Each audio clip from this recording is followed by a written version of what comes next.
Beliau terkenal dengan seorang pendekar atau dikenal dengan seorang panglima. Beliau pernah juga menjadi panglima di kerajaan Kedah, Syekh Abdurrahman bin Nahdlatul Alam.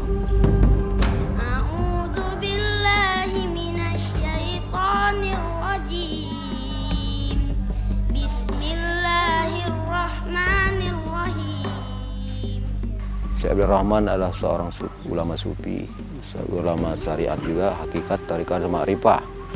Beliau menyampaikan untuk saling menjaga kerukunan sesama umat Islam, umat lain.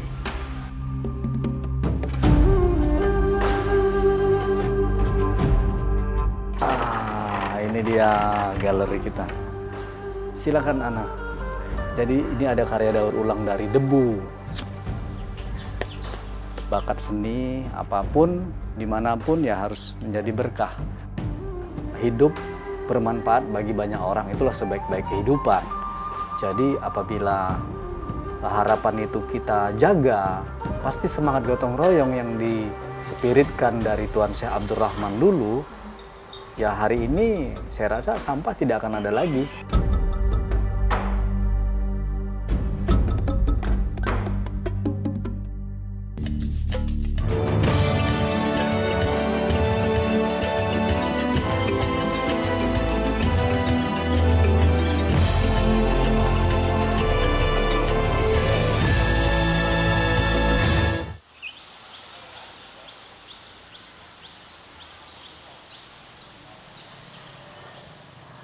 Pemirsa, di Kabupaten Asahan terdapat sebuah perkampungan yang berhubungan dengan salah seorang tokoh yang memiliki peran dalam peradaban Islam di daerah ini.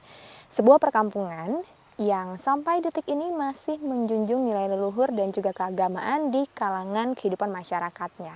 Bahkan kabarnya ada seorang putra daerah yang memutuskan untuk berkarya dan juga membuka galeri sebagai bentuk kecintaannya pada kampung halamannya ini. Inilah perjalanan tim potret di Kampung Silo Laut.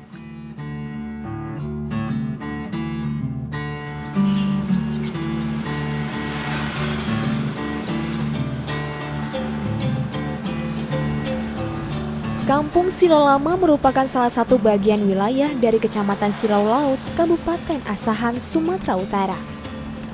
Sekitar setengah jam waktu yang dibutuhkan menuju desa Silo Lama dari ibu kota kabupaten, yaitu Kisaran. Akses jalan yang memadai semakin mempermudah saya lekas menjejakkan kaki di kampung yang kabarnya sudah mencapai usia 1 abad ini. Silo Lama merupakan daerah dataran rendah berhawa panas yang dipenuhi pemukiman warga. Tujuan pertama saya ke sini adalah mengunjungi komplek Tuan Syekh Abdurrahman Silo Laut. Tuan Syekh Abdurrahman merupakan ulama yang berperan dalam kemajuan Islam di Asahan. Beliau membangun sendi-sendi kehidupan masyarakat Silo Laut dari segala aspek. Di komplek ini jugalah makam Tuan Syekh beserta istri dan anak-anaknya berada. Semasa hidup dia sampai wafatnya, Syekh Abdurrahman lahirnya di Batubara, di Kampung Rao. Sekarang menjadi Tanjung Mulia, Kecamatan Tanjung Tiram, Kabupaten Batubara. Beliau anak situ, kemudian merantau, berguru sampai ke Padang, ke Aceh, mendatangi para ulama-ulama di masa itu. Dan terakhir beliau kemudian merantau ke Semenanjung Melaya, di Bukit Mertajam. Dan di sana beliau sempat diangkat oleh Kesultanan Kedah sebagai panglima. Panglima selama 7 tahun.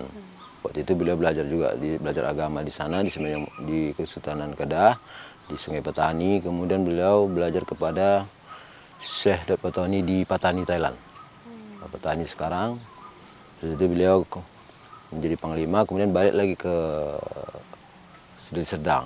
Dari Serdang kemudian pindah lagi ke Tinjauan, Sikosat mati, barulah beliau pindah ke Silo Laut ini. Jadi bertahap. Di samping itu Syekh Abdurrahman juga mengajarkan ilmu tarikah. Ilmu tarikah, beliau itu seorang mursyid dari Syekh Sotariyah yang berguru kepada Syekh Dut Patani di Thailand. Kemudian juga seorang mursyid tarikat Naksabandiyah yang berguru kepada Syekh Zulaiman Zuhdi satu guru dengan Tuan Syekh Abdul Rahman Besilam. Jadi ini diserahkan oleh Sultan Asahan. Kemudian beliau membuka kampung ini, tapi waktu itu masuk dari laut. Oh, dari sana di Kuala Silau. Beliau datang kemari, kemudian melakukan tirakat selama 40 hari 40 malam. Beliau bertemu dengan seluruh penunggu gaib di sini, kemudian beliau taklukkan, dan barulah beberapa dekade kemudian beliau menetap di Silau Laut ini. Pertamanya di daerah Pematang Brohol di Kuala Silau, sekarang jadi desa Silau Bonto. Kemudian dengan bertahap, mengingat di sana itu tepi laut, beliau tuh di sana bertani, menanam nipah, kemudian membuat tambak. Tapi karena sulitnya mungkin keadaan di situ, air dan lain sebagainya, transportasi, secara berangsur beliau sampai sini tahun sekitar 1901. Dibukalah komplek ini. Saat ini, komplek Tuan Syekh masih ditempati oleh juriatnya, keluarga Abah Ibrahim Ali. Rimbunan pohon di pekarangan komplek meninggalkan kesan teduh bagi pengunjung seperti saya ini. Secara terpisah, ada beberapa tempat yang punya peran semasa hidup Tuan Syekh. Seperti sumur tua ini, hingga sebuah rumah tepat di seberangnya. Dan beliau berujar, beramanah, siapa-siapa yang kalau diantara keluarga, kaum kerabat, dan orang-orang yang berharap untuk memperoleh kesembuhan, boleh mandi di sini. Jadi inilah rumah pertama Silau Laut. Rumah ini disebut rumah besar. Ini adalah tempat tinggal Tuan Syekh Abdul Rahman semasa hidupnya. Ini ruang tamu yang kalau tamu-tamu dulu di sini dulu. Di rumah ini dulu Tuan Syekh melakukan berbagai kegiatan untuk mengajarkan agama Islam. Seperti membuka padepokan untuk mengkaji ilmu agama Islam hingga pengajian. Tamu-tamu perempuan di sini sama di belakang itu. Tuan Syekh Silau Laut pernah memberlakukan hukum adat dengan sejumlah norma sosial kepada masyarakat di daerah ini. Kini, bangunan ini terlihat sendiri. Tidak ada yang menempati rumah besar karena fisiknya sudah mulai rapuh, termakan usia.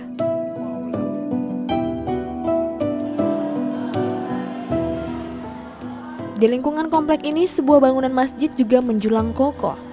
Umat muslim yang beribadah ada juga yang datang dari luar daerah Silau Lama. Beberapa kegiatan pengajaran agama Islam sampai saat ini masih berlangsung. Salah satunya kelas penghafal Al-Quran bagi anak-anak yang diadakan setiap minggunya. Alhamdulillah sekarang ini kami tetap melaksanakan itu, mengajarkan, tetapi yang datang itu belajar pulang. Tidak lagi mondok, kalau dulu mondok memang. Semasa ayah saja dulu tahun 70-an seingat saya di sini mondok itu nggak pulang-pulang, ada setahun, 2 tahun tinggal di sini. Tapi mungkin perkembangan sebagainya. Dan sekarang ada hanya pendidikan formal madrasahan aja. Mengikut SKB 3 Menteri, di sana ada tingkat Ridatul Afal, tingkat TK, tingkat SD-nya Ibtidaiyah, kemudian ada sekolah sanawiyah, tingkat SMP-nya dan aliyah. Dan anak-anak ekstrakurikuler sore atau pagi ada beberapa hari itu tahfiz di sini. Sore hari. Iya, itulah untuk menghafal Al-Quran. Insyaallah itulah yang bisa kami laksanakan sekarang. Dan kalau pelajaran untuk tariqah itu mereka itu datang malam, 1 malam pulang. Itulah.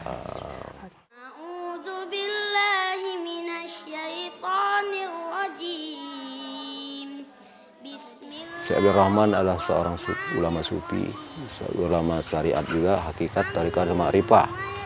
Beliau menyampaikan untuk saling menjaga kerukunan sesama umat Islam, umat lain. Dan beliau itu menerapkan untuk saling menjaga silaturahmi. Jaga kasih sayang di antara seluruh umat. Kasih sayang di antara seluruh makhluk Allah. Itulah pesan beliau.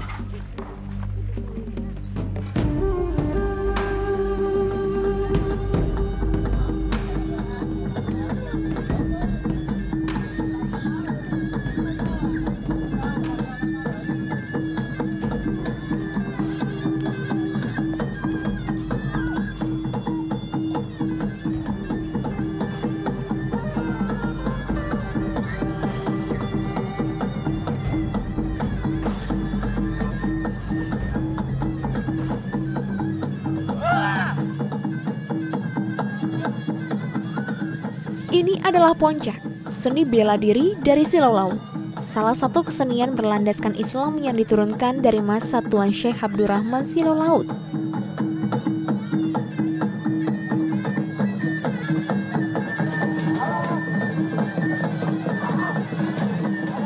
Sampai sekarang, kesenian ini tetap hadir di tengah-tengah acara tradisi masyarakat sebagai simbol keberanian dan perdamaian.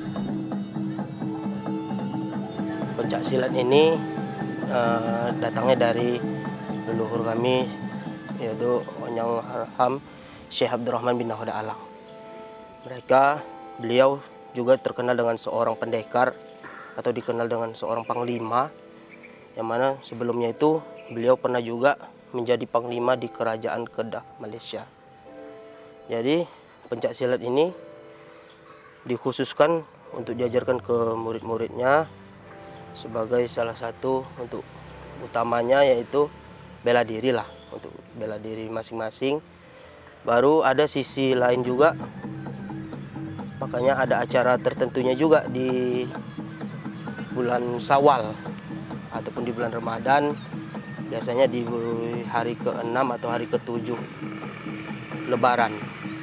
Di situ ada acara khususnya, semacam acara adat budaya yang namanya, kok kami orang kampung bilangnya ada moncak.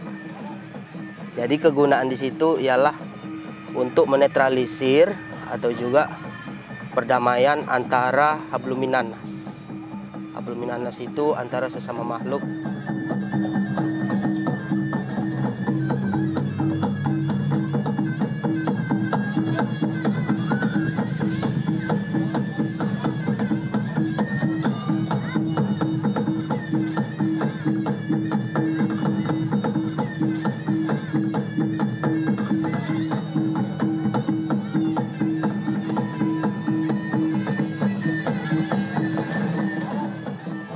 Kan adab itu ya menghargai lawan kita. Kalau dia menghargai kita, kita hargai dia gantian. Tapi kalau dia coba makan kita coba bertahan melindungi diri. Yang dipelajari jurus-jurus kayak tadi kan, baru sama ilmu-ilmu keagamaan gitulah. Jurusnya apa Bang kalau spesifik? Kalau dia yang pertama dipelajari itu namanya langkah 7. Itu ilmu dasarnya, baru masuk ke tangkap tumbuk, itu tangkap luar dalam, ujung, langkah pisau melangkah pedang. Nasihat guru dia cuman ngasih pesan kalau udah main dipuji orang jangan terlalu sombong. Harapan kedepannya ya semoga aja kalau kita udah apa gitu kan naik nama, jadi penerus nanti untuk adik-adik anak-anak tetap semangat untuk belajar pencak silat.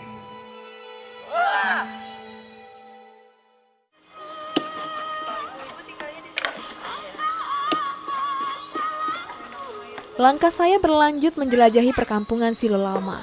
Di salah satu dusunnya terlihat kerumunan ibu-ibu sedang mengupas buah kelapa.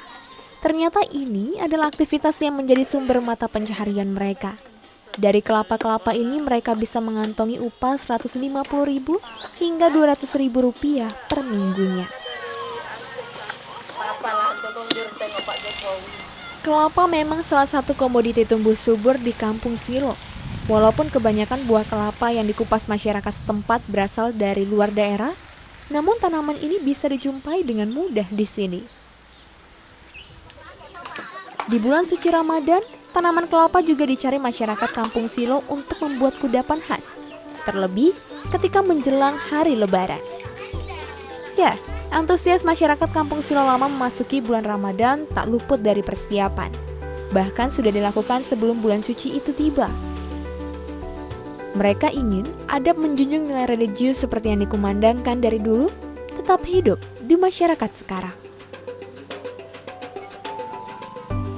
Salah satu potret masyarakat menjalani Ramadan di Silau Lama adalah kegiatan menyiapkan ketupat. Nah, daun kelapa menjadi bahan pembungkus wajib dari ketupat yang akan dibuat.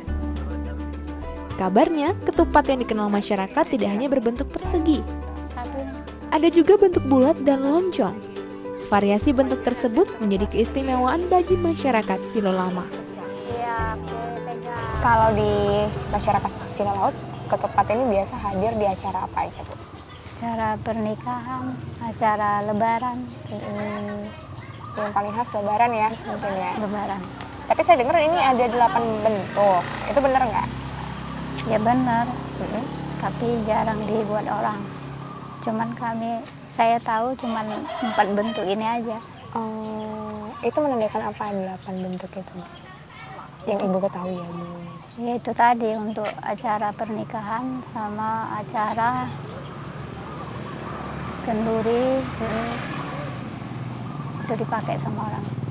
Ada artinya bu, 8 itu kenapa harus 8 bentuk?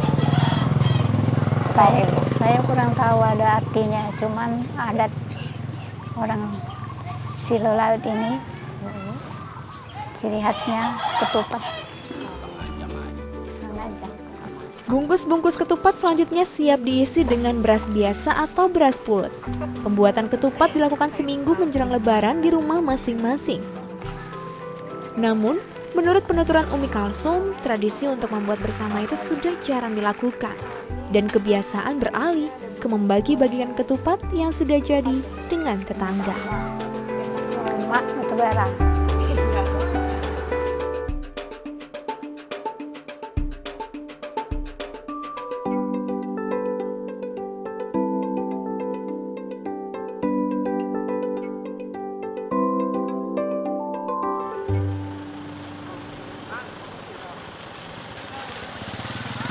Kampung Silo Lama punya anak muda bertalenta di bidang seni rupa. Ia menyebut dirinya anak singkong dari Kampung Silo Lama. Endrakon, itulah nama perupa satu ini. Karyanya sudah dinikmati oleh sejumlah pecinta karya seni rupa, tidak hanya di Indonesia, tapi dunia. Di salah satu pertigaan Kampung Silo, saya menemui Endra di sebuah tugu hasil karyanya. Ia membuat tugu Silo Lama sebagai bentuk apresiasi dan manifestasi keinginannya agar masyarakat di kampung halamannya tetap menjaga kepedulian baik kepada sesama juga lingkungan. Bang, ini menarik. Di tengah-tengah persimpangan, saya melihat ada sebuah tugu yang memang ini kayaknya mahakarya yang luar biasa. Tidak dibuat dengan sembarangan orang, ternyata Abang yang buat. Kenapa terinspirasi buat ini, Bang? Ini pilar kampung ini sebagai monumen menuju Adipura, Silo Laut, sekarang menjadi kecamatan. Jadi ini sebagai perupa saya mendedikasikannya untuk Tuan Syekh Abdurrahman. Tuan Syekh Haji Abdurrahman lah yang membuka pertama sekali kampung Silo Laut ini. Jadi ini penghormatan saya sebagai seorang seniman perupa untuk menjaga kampung. Jadi ada masyarakat, ada pengajar, dosen, kita bisa menjaga kampung untuk tertib, membersihkan lingkungan, untuk mencintai bumi. I love your art, kan gitu. Jadi tugu ini juga jadi satu media untuk bersosialisasi dan juga berkegiatan sosial ya, pemirsa. Di sini ada tempat khusus bagi mereka yang ketika ingin mengabadikan fotonya bisa menyumbangkan dan turut berkontribusi juga untuk Kampung Silo Laut. Ya, menarik ya, Bang. Silakan masuk. Selamat datang. Iya, ini museum dan galeri sini Rumah Pensil Endrakon. Tidak hanya itu, sejak tahun 2017, Endra secara resmi membuka sebuah galeri di Silo Lama. Lewat galeri ini, ia rindu agar anak-anak di kampungnya bisa menyalurkan bakat seni mereka, terutama seni rupa. Ini dia. Beberapa koleksi lukisannya terpampang di sudut dinding galeri yang menjadi tempat tinggalnya ini. Debu, bakat seni apapun, dimanapun ya harus menjadi berkah. Walaupun dari debu tadi. Ini wayang singkong bisa menceritakan tentang wayang dan singkong merupakan identitas khas dalam setiap karyanya. Singkong mengingatkan Endra akan masa kecilnya di Kampung Silo Lama yang akrab dengan tanaman umbi-umbian tersebut. Sederhana tapi berkarakter. Inilah nilai yang ingin dibagikan putra daerah Silo Lama ini dalam setiap karyanya. Joyon ini ada body painting.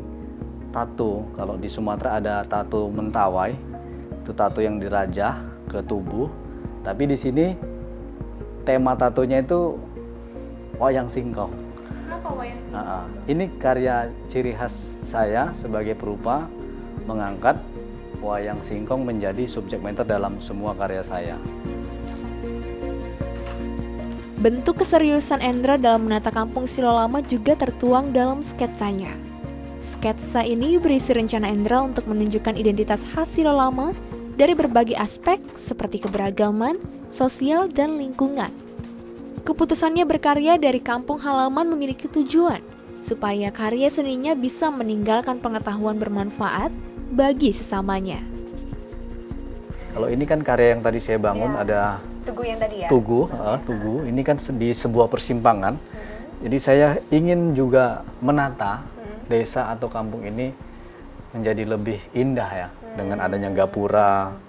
Kalau konteksnya di sini banyak suku-suku yang tinggal, baik itu Melayu, Jawa, dan Batak. Saya bisa taruh di sini ada desain, rancangan, master plan, bahwasanya gapura itu nanti memiliki atasnya tidak hanya atap, ya biasalah atap rumah, atap bangunan itu ya atap saja. Tapi atapnya sebuah seng yang didesain seperti tepak sirih, setepak sirih sejuta pesan. Nah, jadi di sini ada ikon pinang, sirih, gitu kan. Itu kan rempah-rempah yang ada di desa ini juga gitu. Jadi berkarya sambil menata desa. Ya udah sekalian gitu, sekaligus. Pelan-pelan ya, Bang ya. Ini istilahnya rencananya. Iya, jadi rencananya di samping Tugu itu nanti ada yang namanya gapura. Jadi bagaimana cara mewujudkan ini ya harus bekerja sama dan bergandengan tangan sebanyak-banyaknya kita bekerja bersama kan gitu ya. Kemudian apa sih yang menjadi satu impian dan harapan ya dari seorang Hendra Tong sebagai masyarakat di sini untuk kampungnya? Harapan saya adalah bagaimana kita sadar secara penuh akan hidup ya. Hidup bermanfaat bagi banyak orang, itulah sebaik-baik kehidupan. Jadi apabila harapan itu kita jaga, pasti semangat gotong royong yang ditelurkan, yang dispiritkan dari Tuan Syekh Abdurrahman dulu, ya hari ini saya rasa sampah tidak akan ada lagi. Di halaman belakang, di halaman depan, di sekeliling rumah, semuanya tertata. Jadi dengan program mendaur ulang sampah, saya rasa ini tadi dari daur ulang sampah bawahnya. Kemudian bangunan ini juga kubik-kubik, mozaik bahan-bahan yang kita gunakan seperti plastik atau kaleng itu bisa kita daur menjadi bangunan, dicampur semen menjadi gedung, menjadi tembok, menjadi dinding. Jadi harapannya adalah bagaimana kita sadar secara penuh.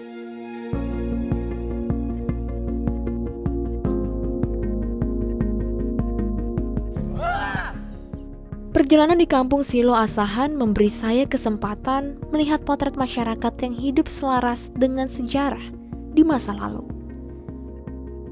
Sebuah adab untuk menjunjung nilai religius, budaya, dan leluhur, sehingga menggugah setiap hati penghuninya untuk menjadikan tempat tinggal yang meneduhkan bagi semua umat.